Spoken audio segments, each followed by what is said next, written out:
Bismillahirrahmanirrahim. Alhamdulillahirrabbilalamin. Allahumma sholli ala sayyidina Muhammadin wa ala ali sayyidina Muhammad. Hasbunallahu wa ni'mal wakil, ni'mal mawla wa ni'man nasir, wa la haula wa la quwwata illa billahil aliyil azim.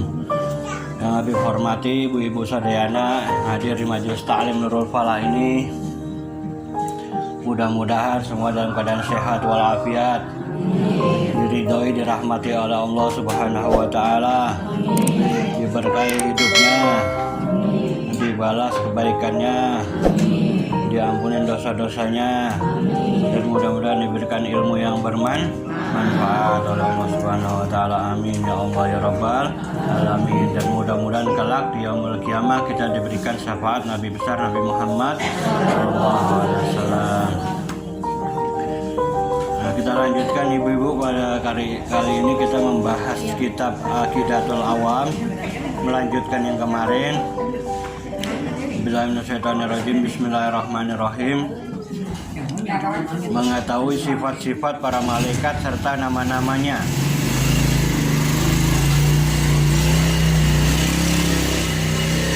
Bismillahirrahmanirrahim. Wal malakul ladzi bila abin wa ummi la akla la surba wala naumi lahum.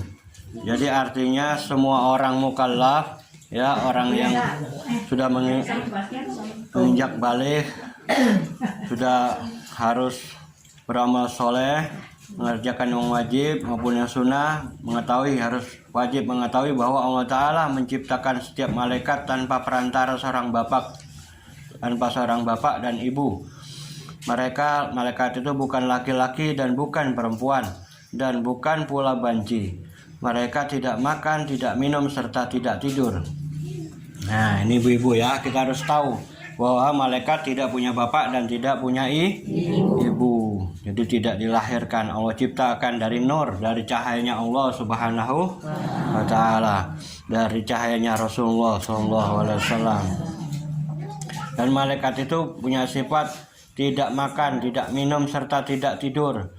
Jadi apabila kita sedang tidur ya di rumah ya, itu malaikat itu apabila kita berdoa dengan izin Allah Ta'ala, dengan perintah Allah Ta'ala, malaikat itu menjaga diri kita. Ya, gitu. Dan juga ibu-ibu, apabila kita sedang menghadapi masalah, tanya kepada Allah Ta'ala dalam hati, nanti dijawab oleh Allah Ta'ala melalui para malaikatnya. Apabila kita sudah sadar Allah Subhanahu wa Ta'ala. Di dalam diri manusia itu ada malaikat yang bernama Mulhim alaihissalam. Malaikat Mulhim inilah yang memberitahu kita tentang rahasia-rahasia, kebaikan-kebaikan, kebenaran di jalan Allah Subhanahu wa Ta'ala. Dan sebaliknya ada jiwa yang ditunggangi oleh hawa nafsu, yakni tunggangi syaitan, iblis laknatullah, itu membisikkan pula di dalam hati kita. Jadi kita harus sadar, harus mengetahui bisikan itu ada dua, yakni di dalam hati ada malaikat yang membisikkan kepada kita kebaikan, kebenaran, dan bisikan dari setan, laknatullah. Jadi jangan langsung dengar bisikan kita terima, jangan, kita saring dulu. Kan kita dikasih Allah akal, kita saring ini baik atau buruk nih. Kalau buruk itu dari setan, kalau ini baik, kalau benar dari Allah dan para malaikatnya, dari Rasulullah SAW. Mungkar nakirun warakib wakada atidun malikun waridwanu hitada. Artinya Allah Ta'ala menciptakan beberapa malaikat yang jumlahnya tidak ada yang mengetahui kecuali Allah Ta'ala sendiri. Namun ada 10 malaikat yang wajib diketahui nama-namanya dan diyakini kebenarannya oleh setiap orang mukallaf. Yaitu pertama malaikat Jibril alaihissalam, kedua malaikat Mikail, ketiga malaikat Israfil, keempat malaikat Israel, kelima malaikat Mungkar, keenam malaikat Nakir, ketujuh malaikat Raqib, kedelapan malaikat Atid, kesembilan malaikat Malik, kesepuluh malaikat Ridwan. Yang mana ini masing-masing individu, beberapa malaikat tersebut mempunyai tugas yang berbeda-beda. Kalau Allah suruh misalnya malaikat Jibril alaihissalam bertugas sebagai pembawa wahyu kepada Rasul dan Nabi. Dialah yang mengatur Nabi di waktu Isra dan Mi'raj. Malaikat Jibril ini sering disebut juga Ruhul Kudus atau Ruhul Amin. Nah, jadi para malaikat ini sangat taat kepada Allah. Misalnya suruh nyampein wahyu, sudah sampai kiamat nyampein wahyu terus. Ya. Terus malaikat Mikail alaihissalam bertugas menurunkan hujan dan membagi rezeki kepada makhluk. Jadi kalau rezeki itu ibu-ibu ya datang kepada kita atau kita cari, itu yang membagi rezeki adalah malaikat siapa? Malaikat Mikail alaihissalam. Termasuk rezeki hujan. Coba kalau nggak ada cai kumaha ya. Wah, hujan itu rezeki rahmat dari Allah Ta'ala. Terus yang ketiga malaikat Israfil alaihissalam bertugas sebagai peniup sangkakala atau trompet nanti saat jelang kiamat. Keempat malaikat Israel bertugas sebagai pencabutnya nyawa. Kelima malaikat Mungkar. Keenam malaikat Nakir. Keduanya bertugas sebagai penanya manusia di dalam kubur. Nah, kalau amal kita bagus, baik, suka datang ke majelis taklim, majelis sholawat, majelis zikir, ya insya Allah malaikat Mungkar Nakir itu bertanya dalam rupa yang bagus, yang indah, yang menyenangkan hati kita semua ibu-ibu. Tapi kalau kita suka berbuat jorek atau jelek, ya berbuat dosa-dosa, baik dosa tersembunyi maupun dosa yang ditampakkan, maka malaikat Mungkar Nakir datang dengan membawa palu yang besar, ya hendak memukul kita, hendak menyiksa kita. Naudzubillah min dzalik. Terus ketujuh malaikat Raqib, ke-8 malaikat Atid. Keduanya ini bertugas sebagai pencatat amal manusia ketika hidup di dunia, amal baik dan amal jelek. Jadi ibu-ibu sadayana, kalau kita ini sedang dimanapun ya berada mau berbuat dosa, ingat ada CCTV-nya Allah Subhanahu Wa Taala, yakni malaikat Raqib dan Atid selalu ngawasin kita. Cuman kita tidak bisa melihat. Kenapa? Kalau kita ditampakkan oleh Allah, kita kaget. Kita kaget mungkin bisa lari, malaikat besar bersayap. Ya. Jadi keduanya ini selalu mengawasi kita. Baik amal dohir kita maupun amal batin diawasi oleh malaikat. Malaikat 9 malaikat Malik bertugas sebagai penjaga neraka. Nah, ke-10 malaikat Ridwan bertugas sebagai penjaga surga. Ini malaikat ini adalah makhluk-makhluk Allah Ta'ala yang taat, yang nggak pernah mengingkari Allah Subhanahu Wa Ta'ala. Apabila manusia ini ibu-ibu ya, sadayana ya, bagus akhlaknya, ilmunya diamalkan di jalan Allah Ta'ala, maka orang itu dapat melebihi malaikat. Kenapa? Karena orang itu melawan hawa nafsunya. Ya, sedangkan malaikat tidak mempunyai hawa nafsu.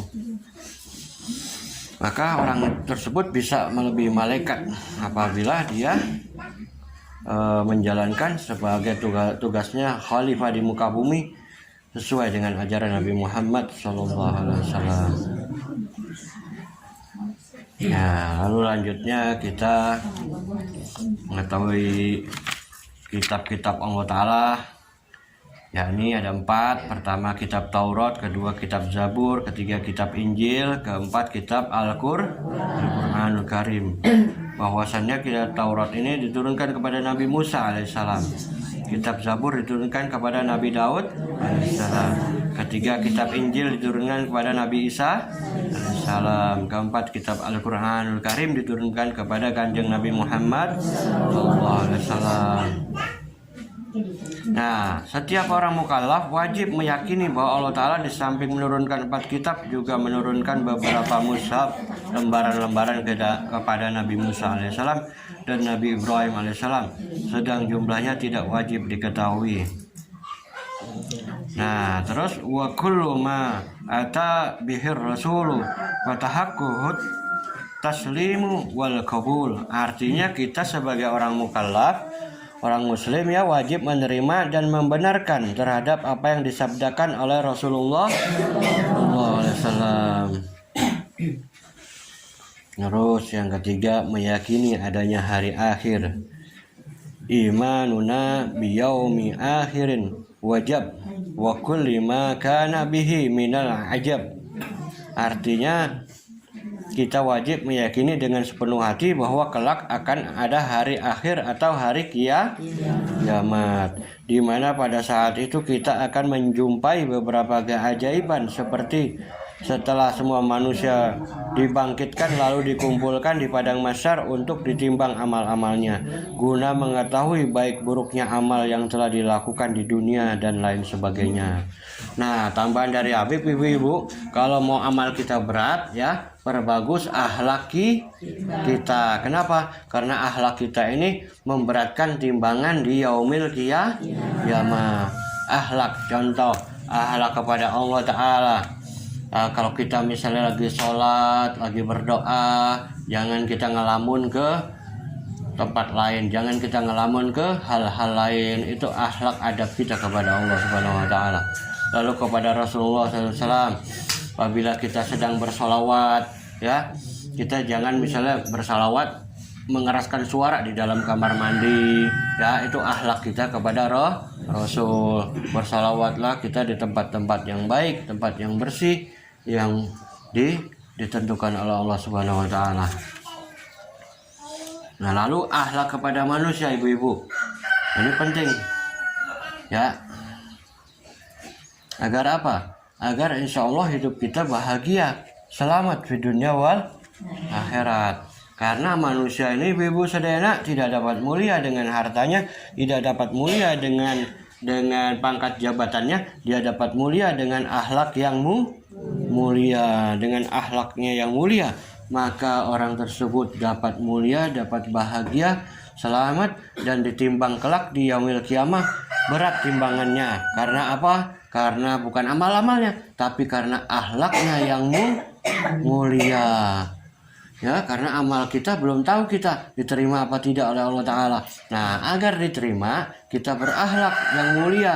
Kepada yang tua kita menghormati, kepada yang muda kita menyayangi, dan saling membantu sesama karena Allah Subhanahu Wa Ta'ala. Dan banyakin baca sholawat, ya, dan baca kalimat tauhid la ilaha illallah, itu perbanyak juga, dan baca sholawat, karena hal tersebut dapat menolak diri kita dari kena bencana atau daripada kena musibah seperti penyakit corona zaman sekarang ini, ya. Hal tersebut kata Nabi dapat menolak penyakit. Kita baca banyakin sholawat ala Nabi Muhammad Sallallahu Alaihi Wasallam, sehingga kita insya Allah di surga kelak kita masuk surga bersama Nabi Muhammad Sallallahu Alaihi Wasallam, di panji di barisan Rasulullah Sallallahu Alaihi Wasallam, ya, dengan dekat duduk bersama Nabi Muhammad Sallallahu Alaihi Wasallam dan mendapatkan syafaat Rasulullah Sallallahu Alaihi Wasallam. Itu aja dari Habib, mudah-mudahan bermanfaat, ya. Wabillahi taufiq wal hidayah, alafu minkum. Assalamualaikum warahmatullahi wabarakatuh.